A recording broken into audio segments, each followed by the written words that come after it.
은혜의 지배라는 제목으로 말씀을 우리 묵상하도록 하겠습니다. 자, 우리 12절 말씀해 보니까 한 사람으로 말미암아 죄가 세상에 들어오고 죄로 말미암아 사망이 들어왔다, 이렇게 이야기를 합니다. 근데 이제 아담이죠. 여기 한 사람이라는 것은 아담을 이야기를 합니다. 아담의 범죄, 지금 범죄의 핵심은 불순종입니다. 그래서 죄가 이 세상에 들어왔죠. 그리고 그 죄 때문에 죽음이 들어왔습니다. 우리가 죄라는 것을 우리는 보통 어떤 행위적인 것으로 많이 생각을 하는데, 그 행위적인 것 이전에 죄는 하나님을 떠난 것입니다. 하나님에게서 벗어나는 것, 하나님과 분리되는 것, 하나님과 단절되는 것. 그래서 그것이 바로 죄입니다. 땅의 모든 생명체들은 태양 에너지를 받아서 살아가죠. 태양 에너지를 받지 않고는 이때 이상에 살아가는 어떤 생명체도 살아갈 수 없습니다. 마찬가지로 인간은 영혼의 태양, 영혼의 빛이신 하나님의 빛을 받아서만 살아갈 수 있는데, 이 죄라는 것은 무엇입니까? 영혼의 빛이고 생명이신 하나님을 벗어남으로 스스로 빛을 차단하는 것입니다. 그러니까 당연히 죽음이 들어올 수밖에 없죠. 하나님으로부터 생명을 받아 살아가는 존재인데 하나님에게서 벗어나고 하나님을 차단하니까, 하나님에게서 벗어나니까 죽음이 들어온 것입니다. 그 빛이 차단된 곳에서는 죽음이 왕노릇할 수밖에 없습니다. 죽음의 지배를 받을 수밖에 없습니다. 그런데 사람은 본능적으로 이것을 직관적으로, 그래서 죽음을 두려워합니다. 죽음이 뭐가 두렵냐, 아무것도 두렵지 않다라고 이야기하는 것은 두 종류밖에 없습니다. 예수님을 정말 믿어서 죄가 두렵지 않다라고 정말 확신하는 그런 그리스도인이 있고요. 그렇지 않을 경우에 예수님을 믿지 않는데 죽음이 두렵지 않다라고 하는 것은 죽음을 철학적으로 생각하기 때문입니다. 죽음의 실체에 근접해 보지 않았기 때문에 그런 이야기를 하는 것입니다. 인간의 영혼은 하나님이 영원을 사모하는 마음을 주셨다라고 그렇게 기록을 하고 있기 때문에 우리는 죽음의 실체에 접하게 될 때 두려워할 수밖에 없습니다. 그래서 죽으면 끝이다라고 하는 생각을 거부하게 되는 것이죠. 자, 그런데 이 13절 말씀에 보면 이렇게 얘기합니다. 죄가 율법이 있기 전에도 세상에 있었으나 율법이 없었을 때는 죄를 죄로 여기지 아니하였느니라. 자, 이렇게 이야기를 합니다. 죄를 죄로 정하려면 어떤 기준이 있어야 됩니다. 그걸 딱 보고 이러니까 이것은 죄다라고 하는 어떤 기준이 있어야 죄가 죄로 성립을 하죠. 예를 들면 신도시에는 처음에는 신호등이 제대로 세워져 있지 않습니다. 그러면 다들 속도를 위반하고 뭐 불법 유턴을 하고 그렇게 하죠. 그래도 별로 죄로 여기지 않습니다. 왜? 여기는 뭐 신호 없으니까 그런 생각을 하죠. 그런데 이제 질서가 잡히고 신호가 딱 세워지면 어떻습니까? 그게 이제 문제가 됩니다. 또 다른 경우에는 뭐 이렇게 생각을 할 수도 있습니다. 분명히 이제 어디 아프긴 아픈데 그걸 뭐 검사를 받지 않았기 때문에 그게 뭐 왜 어디가 아픈 것인지 뭐 암인지 뭔지 몰라요. 그러니까 그냥 뭐 이렇게 아프다 보다 이렇게 생각을 하죠. 그러나 검진을 하고 사진을 뭐 CT를 찍거나 이렇게 찍어보면 딱 나오죠. 그러면 당신은 암입니다. 이렇게 딱 정할 수 있는 거지 않습니까? 그러니까 율법이 바로 그런 역할을 한다라는 거예요. 자, 그런데 율법은 모세 이후에 세워진 것 아닙니까? 그러면 이제 아담으로부터 모세 율법이 들어오기 전까지, 그 전까지는 어떻게 되는가? 어떻게 될까요? 14절 보면 이렇게 이야기를 합니다. 그러나 아담으로부터 모세까지 아담의 범죄와 같은 죄를 짓지 아니한 자들까지도 사망이 왕노릇하였나니 아담은 오실자의 모형이라, 이렇게 이야기를 합니다. 자, 역시나 죽음의 지배를 받습니다. 죽음은 아담의 죄로 말미암아 이미 실체로 이 세상에 들어왔기 때문에 공기처럼 퍼져 있어서 그 죽음의 죄의 지배를 받을 수밖에 없다라는 거죠. 왜 그렇습니까? 우리가 지난번에 2장인가요 살펴봤지만 율법이 없어도 사람들은 스스로 자기 양심이 자기에게 율법이 된다, 이렇게 이야기를 했습니다. 그래서 자기가 알아요. 자기가 사람마다 조금씩 다르긴 하지만 양심이 배운 교육과 환경에 따라서 조금씩 다르게 작동을 합니다. 그러긴 하지만 누구에게나 그 양심이 있고 그 양심의 법이 작동을 합니다. 그래서 이거는 해도 되는 것, 이건 하면 안 되는 것, 이것은 하면 양심의 저촉을 받는 것, 이게 다 있어요. 그렇기 때문에 율법이 작동을 하는 것입니다. 자, 이 모든 것은요, 인간의 범죄 행위 때문에 따른 인과응보입니다. 인과응보. 죄를 짓고 죄가 들어오고 또 죄가 사망이 들어와서 왕노릇하게 하는 이 모든 것들은 다 무엇 때문에, 다 죄를 지었기 때문에, 아담이 죄를 지었을 뿐만 아니라 모든 사람이 또 죄를 지었기 때문에 모든 사람에게 사망이 왕노릇하고 지배를 하는 것이죠. 이것은 그랬기 때문입니다. 인과응보죠. 자, 그러나 여기 이제 전혀 다른 원리가 작동하게 되는데요. 그게 바로 은혜입니다. 이게 이제 14절 끝에 아담은 오실자의 모형이라 라고 이야기하면서 15절에 이어지는 말씀에 그러나 라고 이렇게 이야기를 합니다. 그러나 자, 이 은사는 이라고 합니다. 이 은사는 선물을 얘기를 하는 거예요. 여기 이제 쭉 읽다 보면 은사 또 선물, 은혜라고 하는 말이 계속 좀 반복이 됩니다. 이때까지 작동했던 원리와 전혀 다른 원리가 작동하는데 이게 뭐냐? 바로 선물, 하나님의 은혜 또는 은사의 원리가 작동한다라는 것입니다.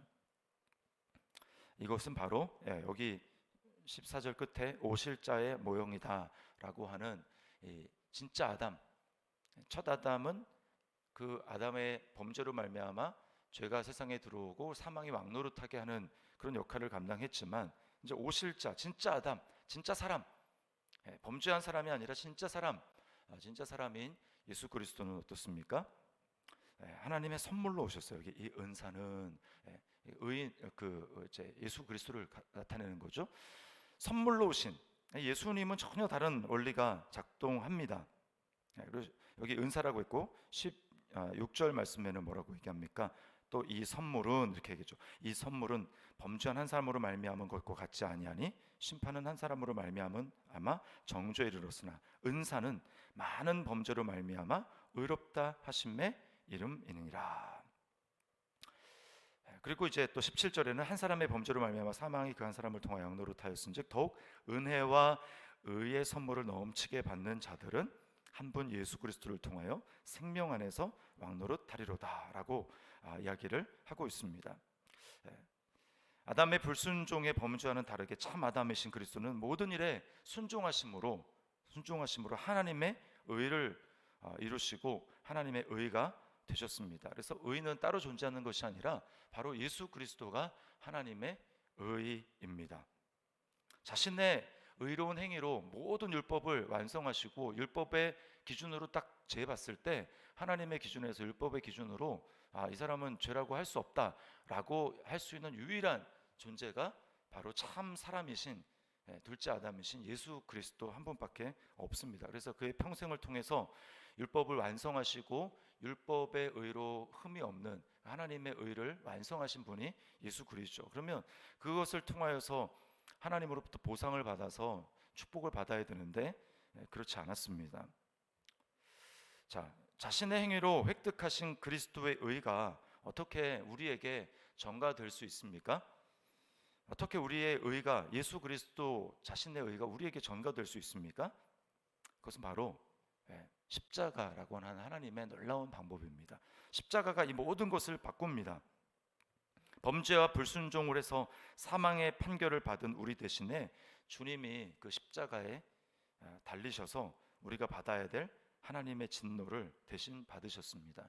1장에 보면 18절 이하에 경건하지 않는 자에게 임할 하나님의 진노가 나타난다라고 이야기를 했는데 그 진노를 사실은 유대인이든 이방인이든 율법대로 하면 죄인이라고 정죄받는 우리가 하나님의 진노를 받아야 되는데 그러나 그 진노를 마땅하지 않게 너무나 생뚱맞게 그리스도가 십자가에 달리심으로 하나님의 진노를 받으셨어요.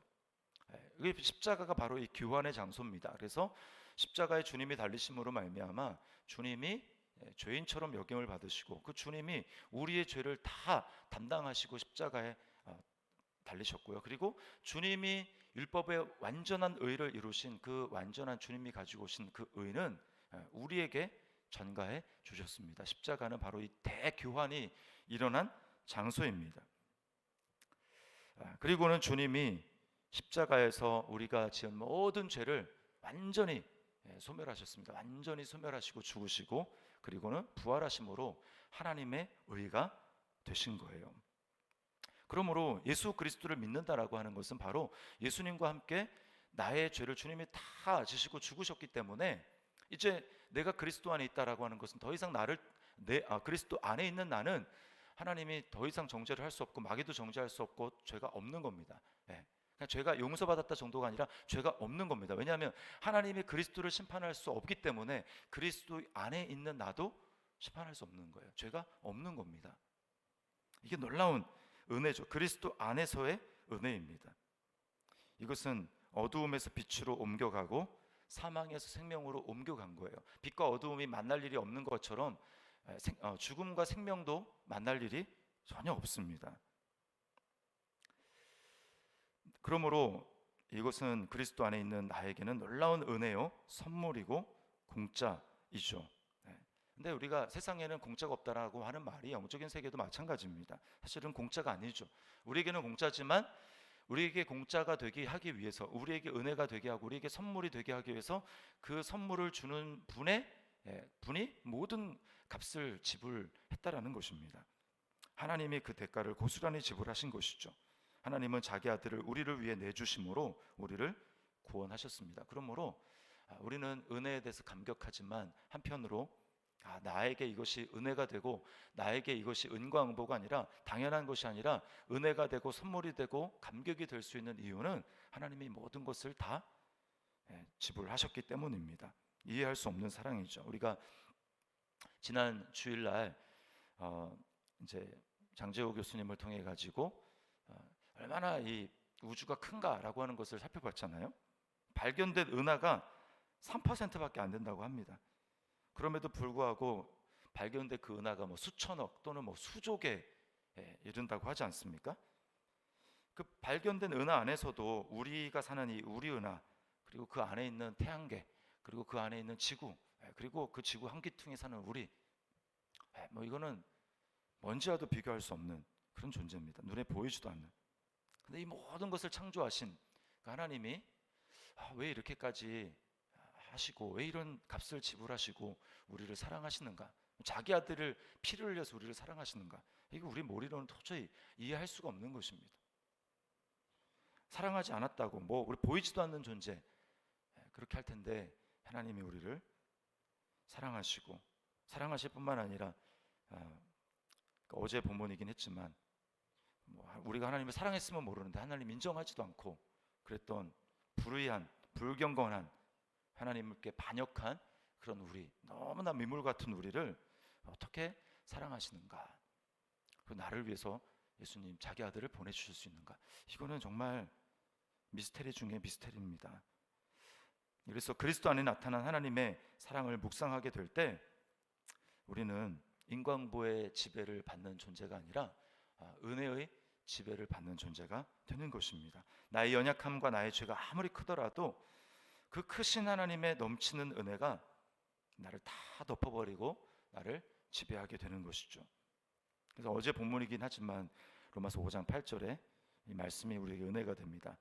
우리가 아직 죄인 되었을 때에 그리스도께서 우리를 위하여 죽으심으로 하나님께서 우리에 대한 자기의 사랑을 확증하셨느니라. 그리스도를 생각할 때 내가 지금 이렇게 어려운 환경 가운데 사는데 하나님이 나를 어떻게 사랑하신다는 증거가 어딨냐? 하나님 나를 사랑하지 않는 것 같아. 우린 더 이상 이런 말을 할 수가 없는 것입니다. 자, 우리 자신에게 질문하고 적용해 보겠습니다. 나 자신의 연약함과 부족함과 죄에 실망해서 주저앉아 있지는 않습니까? 나의 죄와 엄청나게 광대하신 하나님의 은혜 중에 무엇이 더 큽니까? 측량할 수 없는 하나님의 은혜가 나를 덮어버린다면 찬양하지 못할 순간은 언제이며 감사하지 못할 상황은 무엇입니까? 오늘 이 은혜의 지배라는 이 말 앞에 우리가 오늘 하루 하나님의 그리스도 안에 나타난 하나님의 그 크신 은혜와 사랑, 죄로 말미암은 인과응보가 아니라 전혀 다른 원리로 은혜의 지배를 받게 하신 그 주님의 은혜를 기억하면서 우리 하나님을 찬양하고 감사하고 주님 앞에 오늘 그렇게 살아가는 한 날이 될 수 있기를 주님의 이름으로 축원합니다.